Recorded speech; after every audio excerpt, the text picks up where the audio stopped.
Here, the second year civics, English medium and Telugu medium. So this is lecture number 3. So the first, I completion the first one. What that only I explain about the syllabus of intermediate second year civics. అంటే మీకున్నటువంటి సిలబస్ను మాత్రం నేను explain చేశాను. రెండో లెక్చర్లో ఏం చెప్పానంటే the historical context of Indian national movement, అంటే భారత రాజ్యాంగం భారత జాతీయోద్యమం యొక్క లక్షణాలు. And then the constitution of India, it is the most important question of all first year students. It is the compulsory question of all second year students. If this question is not in the paper of you, that is not exam. So, ఈ ప్రశ్నపత్రం లేకపోతే అది పరీక్షాపత్రమే కాదు. So here the constitution of our India. So actually the B.R. Ambedkar is the chairperson of Indian Drafting Committee. భారత రాజ్యాంగ ముసాయిదా committee, drafting committee is led by B.R. Ambedkar. So the Ambedkar is the chairperson of Indian Drafting Committee. So the Constitution Committee appoints this drafting committee. So the B.R. Ambedkar and his followers. So 2 years, 11 months, 18 days they take the time of drafting. 2 సంవత్సరాల 11 నెలల 18 రోజులు తీసుకున్నారు. 2 years, 11 months, 18 days. They take the period of duration. So, at the time of day drafting, they take more countries principles. ఇతర దేశాలకు సంబంధించినటువంటి ఇక్కడ మనకి పరీక్షలో ఒక క్వశ్చన్ వస్తుంది 2 మార్కులకి. ద డ్రాఫ్టింగ్ కమిటీ అంటాడు, తెలుగులో ఏమంటాడు, ముసాయిదా కమిటీ అంటాడు. సో యాక్చువల్లీగా the drafting committee drafts our constitution. That committee is leaded by B R Ambedkar.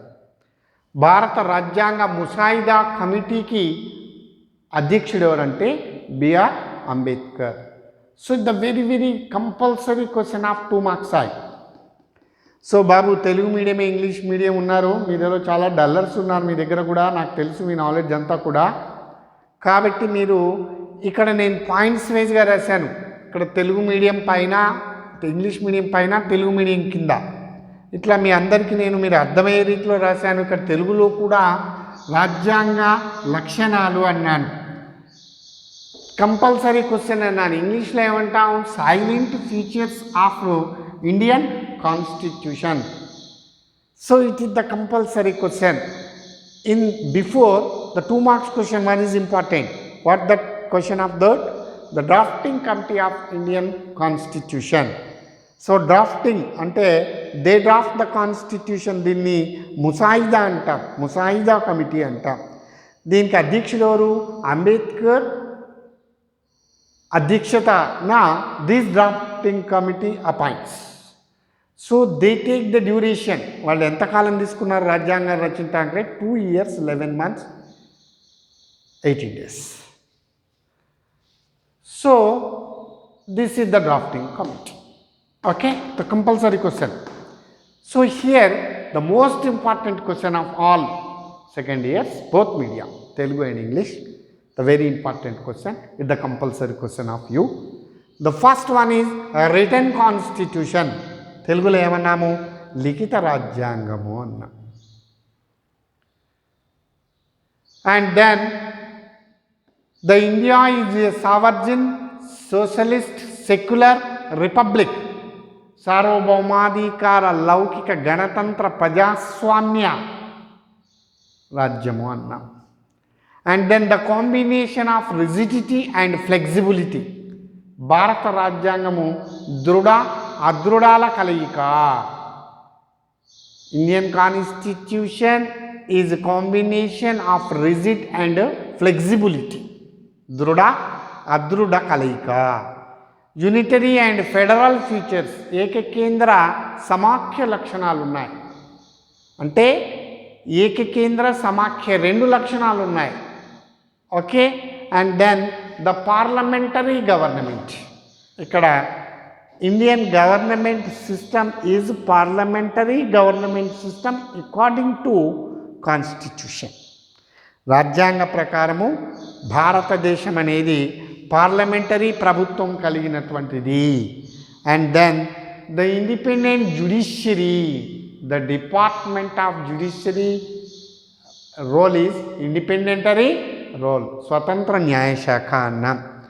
Directive principles. ఆదేశిక సూత్రాలు. అవునా. And then the fundamental rights. ప్రాథమిక హక్కులు. And the fundamental duties. ప్రాథమిక విధులు. Single citizenship. ఏక పౌరత్వము. నేను మీకు ఫస్ట్ ఇయర్లో ఈ ఫండమెంటల్ రైట్స్ చెప్పాను, ఫండమెంటల్ డ్యూటీస్ చెప్పాను, సిటిజన్షిప్ సింగిల్ చెప్పాను, ఇండిపెండెంట్ జ్యుడిషియరీ అని మీ అందరికీ అన్ని టాపిక్ల్లో ఉంది. అవునా. So these are all the features of Indian constitution. Girls వింటున్నారు కదా అంతా, boys and girls both media. So me knowledge ఒక నెల 2 నెలల్లో కొంత మేము ఐడెంటిఫై చేశాం. గర్ల్స్లో బాయ్స్లో కూడా తెలియకల పిల్లలు ఉన్నారు కొంతమంది ఏమో మామూలు ఉన్నారు. ఎవరేమైనా ఈ ప్రశ్న మాత్రం తప్పకుండా తెలుగు అండ్ ఇంగ్లీష్ మీడియం వాళ్ళు బాగా చదవాలి.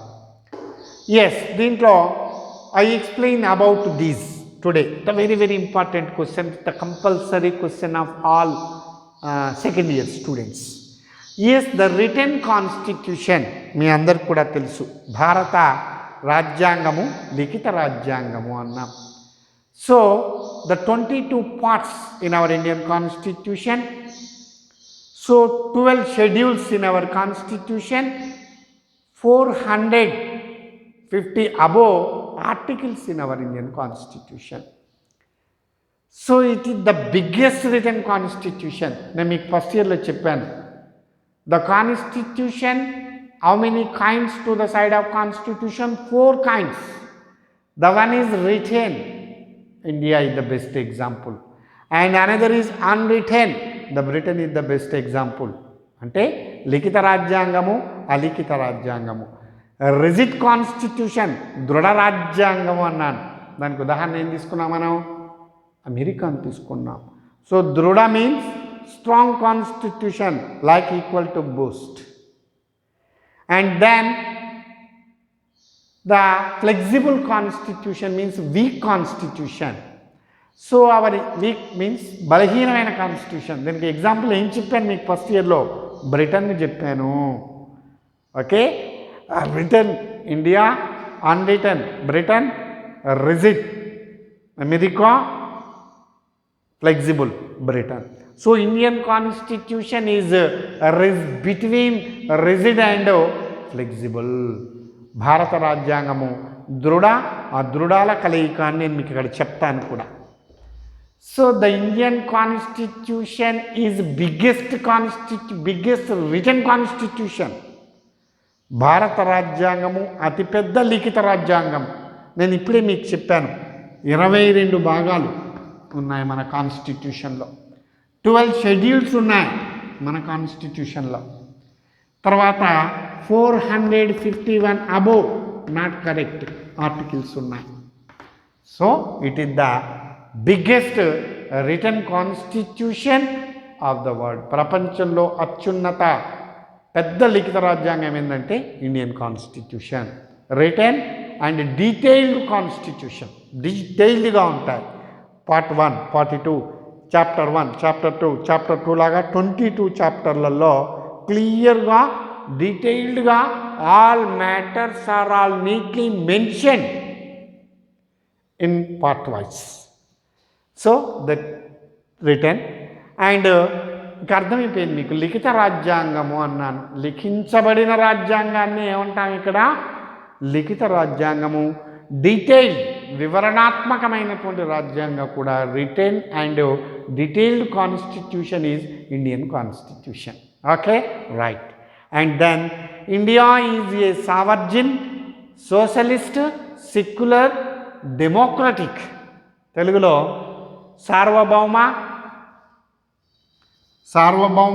లౌకిక, గణతంత్ర, ప్రజాస్వామ్య. సో మీ అందరికి కూడా తెలుసు India is the country of sovereign. It create his own sovereign. And then the socialist. So యాక్చువల్లీగా the socialist ideologies in the side of India. The secular, నేను మీకు ఫస్ట్ ఇయర్లో చెప్పాను, India is the country of secular. All religions are equal before in front of the state. అంటే అన్ని కులాలు, అన్ని మతాలు రాజ్యం దృష్టిలో సమానమే. దాన్ని ఏమన్నా మనం? సెక్యులర్ అన్నాం. India is the country of socialist, secular, democratic. కానీ ఇక్కడ ప్రజాస్వామ్య, రిపబ్లికన్ అంటే పదవిని ఎవరైనా చేపట్టవచ్చు. కాబట్టి మనందరికి కూడా అర్థమైంది ఏంటంటే India is the country of, India is a sovereign, socialist, secular, democratic and republic country. సార్వభౌమ, లౌకిక, గణతంత్ర, ప్రజాస్వామ్య రాజ్యము అని తెలుగులో దీని భావన. Next, combination of rigid and flexible. ఇది దృఢ, అదృఢల కలయిక. So it is not strong, it is not weak, it is between strong and weak. అంటే ఇది బలమైంది కాదు, బలహీనమైంది కాదు, బలము బలహీనాల మధ్యలో ఉన్నటువంటి కాన్స్టిట్యూషన్. మనందరూ కూడా తెలుసు అమెరికా అంత స్ట్రాంగ్ కాన్స్టిట్యూషన్ కాదు మనకి. అమెరికాలో any amend in constitution, the process of that is hard. So in our side, the parliament amends our constitution. Certain times the parliament take advice of states. భారత రాజ్యాంగాన్ని సవరించడానికి సులభ మార్గాలే ఉన్నాయి. పార్లమెంట్ యాక్సెప్ట్ అవుతే రాజ్యాంగాన్ని మార్చవచ్చు, భారత రాజ్యాంగంలో మార్పులు చేసుకొని రావచ్చు. అలా అని మన రాజ్యాంగము ఎలా పడితే అలా వీక్ అయినటువంటి రాజ్యాంగము కాదు. So it is a combination of rigidity and flexibility, and then unitary and federal features. So actually India is the country of unitary. Unitary means federal.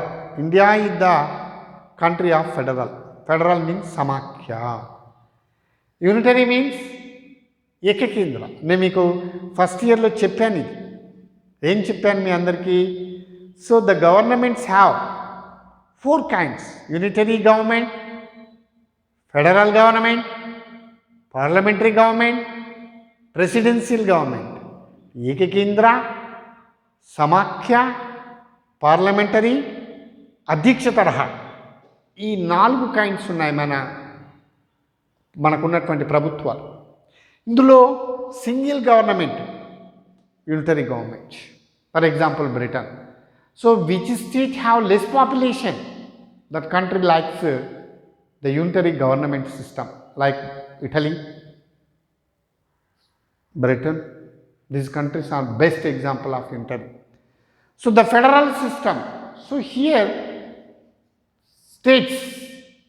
So our India, it is the 28th states country and 9 unitary states. So once have 7 unitary, now present Ladakh, Jammu and Kashmir. These 2 are unitary.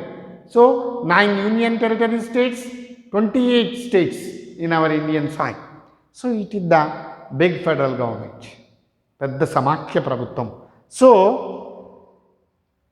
the central government dominates all states. So actually ఇక్కడ మన the constitution డ్రాఫ్టర్స్, రాజ్యాంగాన్ని పొందుపరిచిన వాళ్ళు పూర్తిగా నియంతృత్వం కాకుండా, అంటే ఒకే ప్రభుత్వ లక్షణాలు, ఏకకేంద్ర ప్రభుత్వం కాకుండా సమాఖ్య ఉన్నప్పటికీ కేంద్ర ప్రభుత్వానికి ఫైనల్ అథారిటీ ఇచ్చేది మనందరికీ తెలుసు. నేను మీకు ఫర్దర్ క్లాసులో చెప్తాను అవన్నీ కూడా.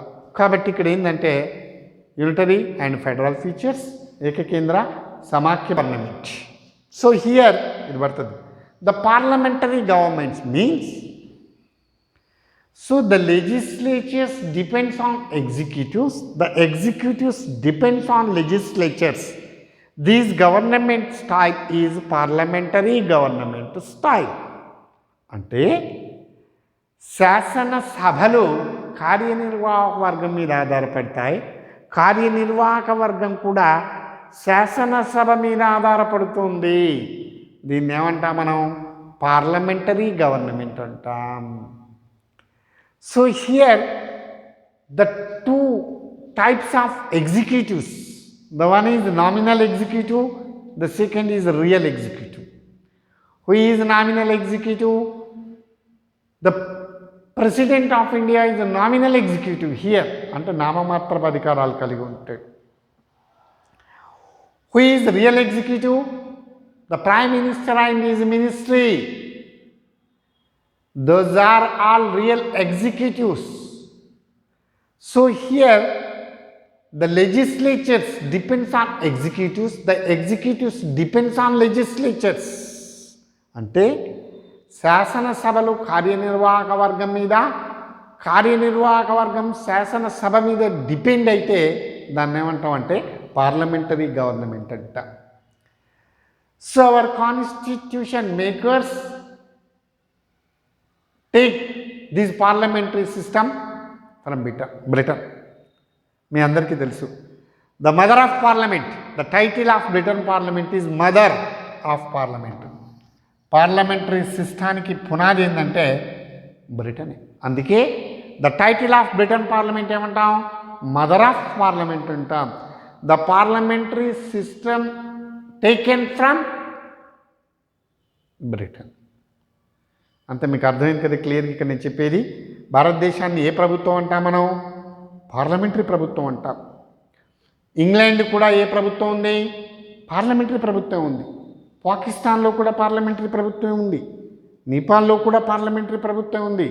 లంకలో కూడా పార్లమెంటరీ ప్రభుత్వం ఉంది. మెజారిటీ కంట్రీస్ అన్నీ కూడా పార్లమెంటరీ వైపే ఉన్నాయి. ఒక్క అమెరికా మాత్రమే అధ్యక్ష కంట్రీగా ఉంది. మీ అందరికీ తెలుసు. All and sole authorities in the hands of American President Biden, Joe Biden.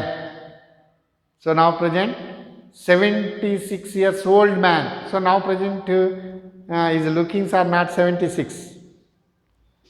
So Joe Biden. So all and sole authority in his side.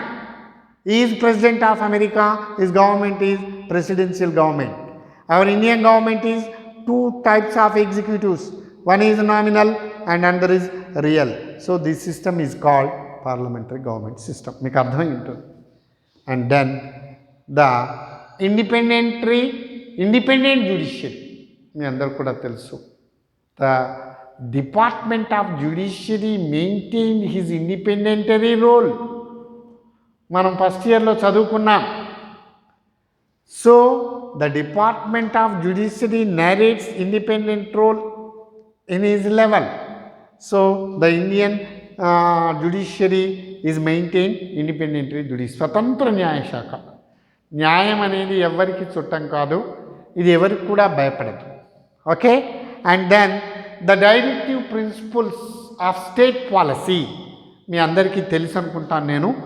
నిర్దేశిక నియమాలు లేదా ఆదేశిక సూత్రాలు అంటాం.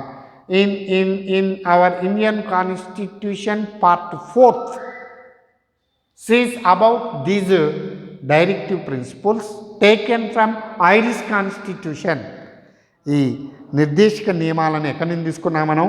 ఐర్లాండ్ నుంచి తీసుకున్నాం. Irish constitution. ఇవి these directive principles create socio and economic equality state. అంటే సాంఘిక ఆర్థిక సమానత్వాన్ని పెంపొందించడానికి ఈ ఆదేశిక సూత్రాలు దోహదపడతాయి. నేను నెక్స్ట్ క్లాస్లో మీకు ఎక్స్ప్లెయిన్ చేస్తాను. ఇక్కడ 3 కైండ్స్ ఉంటాయి మనకి: socialist principles, Gandhian principles, intellectual principles అని 3 ఉంటాయి. ఇవి మనకున్నటువంటి directive principles. So the directive principles are all not in sequence, అంటే అన్ని నియమం వరుస నిబంధనల ప్రకారం ఏమీ ఉండవు. ఇవి ఐర్లాండ్ రాజ్యాంగం నుంచి తీసుకున్నాం. మనం ఎక్కడి నుంచి తీసుకున్నాం? Taken from Irish constitution in our Indian constitution part 4th 4వ భాగంలో ఉన్నాయి. And then the fundamental rights మనందరికి కూడా తెలుసు, ప్రాథమిక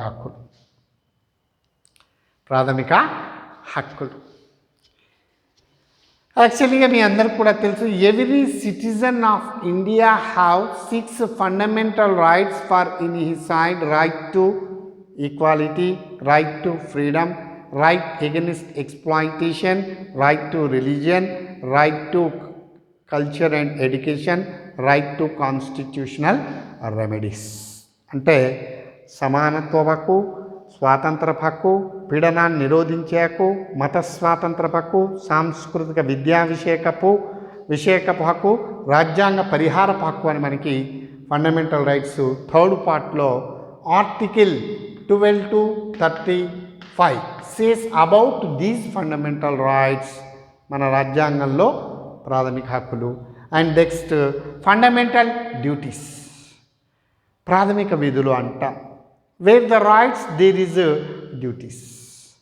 So just like one coin, tail and head. If no tail, that coin is not transferable. No head, that coin is not transferable. So one coin, one side fundamental rights, and the other side is fundamental duties. So right, respect national flag, national anthem, protect public property, give respect to women. Okay, protect environment, protect history and culture. So these are all the fundamental duties. And then the final, single citizenship, eka pauratvamu antam. You live anywhere in India, you are an Indian. Okay, so these all are silent features of Indian Constitution.